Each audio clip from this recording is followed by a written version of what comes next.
Imagine a landscape of sun-scorched earth and jagged cliffs, a vast, untamed expanse where the wind whistles through canyons that haven't changed for 100 million years. This is the American West in the late 19th century, a place of outlaws, gold rushes, and frontiersmen. But in the 1870s, a different kind of war was being waged across these dusty plains. It wasn't fought for territory, gold, or political power. It was fought for bone. This was the Great Dinosaur Rush, a period of history better known as the Bone Wars. It is a tale of two men, possessed by a singular, blinding obsession, a rivalry so toxic and so fierce that it would eventually leave both of them in financial and social ruin.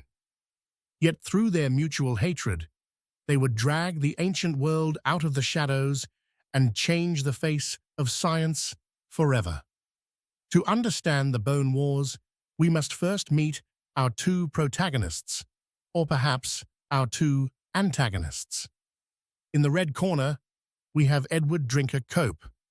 Cope was a child prodigy, a man of aristocratic background and immense natural talent.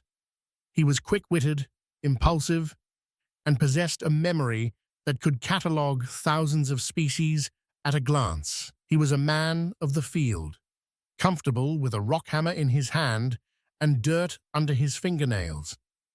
In the blue corner stood Othniel Charles Marsh. Marsh was the polar opposite, a man of calculated ambition and immense institutional power. Born into a more modest background, but backed by the immense fortune of his uncle, the philanthropist George Peabody, Marsh held a prestigious chair at Yale University. He was a master of bureaucracy, a quiet strategist who preferred to direct operations from the safety of his office, using his wealth to hire armies of collectors.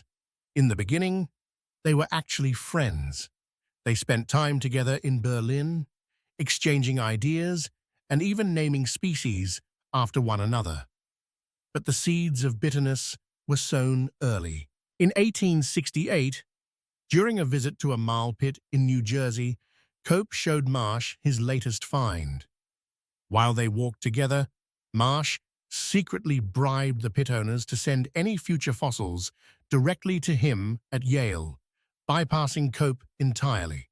When Cope found out, the bridges weren't just burned, they were obliterated. The spark that turned a cold rivalry into an all-out war occurred in 1870. Cope had reconstructed a spectacular new marine reptile called Elasmosaurus. He was immensely proud of it, but when Marsh arrived to view the specimen, he didn't offer a handshake. Instead, he pointed out a humiliating error. Cope had placed the skull on the tip of the tail instead of the neck. It was a mistake, born of Cope's frantic pace, and Marsh made sure the entire scientific community knew about it. Cope, stung by the public mockery, tried to buy up every copy of the journal containing the error, but the damage was done. The duel was on. As the 1870s progressed, the theater of war shifted to the American West. At the time, Kansas, Nebraska, and Wyoming were the Wild West in every sense of the word. While General Custer was fighting the Great Sioux War, Cope and Marsh were leading their own expeditions into the heart of hostile territory. They weren't just looking for bones, they were racing to be the first to name them. In the world of 19th century paleontology, the man who named the species owned the species. This led to a period of scientific chaos. The men worked with a frantic, almost religious fervor. When word reached Marsh that Cope had discovered a rich fossil bed in Wyoming, Marsh would send his own team to claim the area. They employed spies, double agents, and telegrams sent in secret code to hide their locations. In the legendary fossil beds of Como Bluff, the crews of the two men lived in a state of constant tension. They were known to engage in fistfights, stone throwing, and even armed standoffs. The desperation to win led to acts of scientific sacrilege. To prevent the other side from obtaining fossils they couldn't carry away, both Cope and Marsh ordered their crews to use dynamite. Some of the most precious records of prehistoric life were literally blown to smithereens, just so the enemy couldn't have them. They were destroying history in order to own it. This era also gave birth to some of the most famous taxonomic blunders in history. Because they were rushing to publish papers, sometimes writing them on moving trains, they often described the same animal multiple times under different names. This is how we ended up with the famous confusion between the Apatosaurus and the Brontosaurus. Marsh, in his haste to outdo Cope, had placed the wrong head on an Apatosaurus body and called it a new genus. It would take over a century for the scientific record to be fully straightened out. The war wasn't just physical, it was financial. Marsh used his political connections in Washington to try and cut off Cope's access to government-funded surveys. He wanted to monopolize the American West, turning it into his own private museum.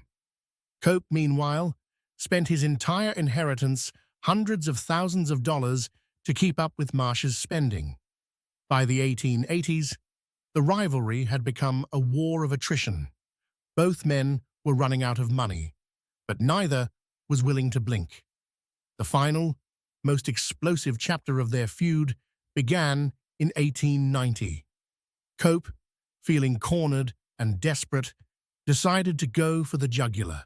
For years, he had kept a secret file of Marsh's mistakes, his instances of plagiarism, and his misuse of government funds. He handed it all over to a journalist at the New York Herald.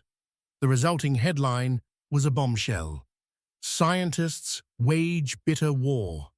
For weeks, the two giants of paleontology traded insults in the public press, accusing each other of being frauds, thieves, and incompetent fools. The scandal rocked the Smithsonian and the halls of Congress. In the end, there were no real winners. The public mudslinging destroyed the reputations of both men. Marsh was forced to resign from the National Academy of Sciences and saw his government funding vanish. Cope, having spent his last dime on his fossil collections and failed mining ventures, was forced to sell much of his life's work just to survive. He spent his final years living in a small, cramped apartment, surrounded by crates of bones he could no longer afford to study. When Edward Drinker Cope died in 1897, he issued one final challenge from beyond the grave. He donated his body to science, requesting that his brain size be measured and compared to Marsh's, believing that his larger intellect would be physically proven. Marsh, perhaps tired of the game, declined the challenge. Marsh himself passed away 2 years later, a lonely figure with only a few dollars left in his bank account. But if we look past the broken lives and the bitter letters, what did the Bone Wars actually leave us? Before Cope and Marsh began their feud, only a handful of dinosaur species were known in North America. By the time the dust settled, they had discovered and named more than 130 new species. We owe our knowledge of the most iconic dinosaurs to this rivalry. Triceratops, Stegosaurus, Allosaurus, and Diplodocus, these are names that would not exist in our vocabulary without the relentless, frantic competition between these two men. They filled the great museums of the world, from the Peabody at Yale to the American Museum of Natural History in New York, with the skeletons that continue to inspire awe in children today. The Bone Wars represent a strange paradox in the history of science.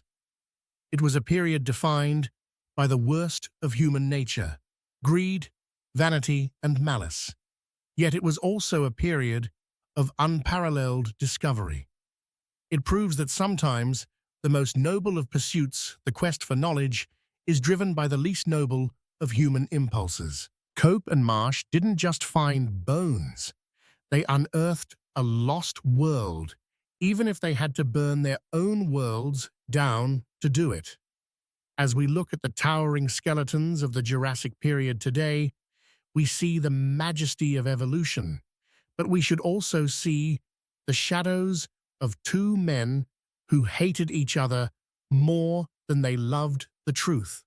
Their story forces us to ask, is the progress of science worth the cost of our integrity? Can greatness ever truly be achieved without the fire of competition? Or does that very fire eventually consume everything it touches? The bones remain, silent and indifferent to the men who fought over them, leaving us to decide which legacy is more important, the discoveries made or the way in which we choose to make them.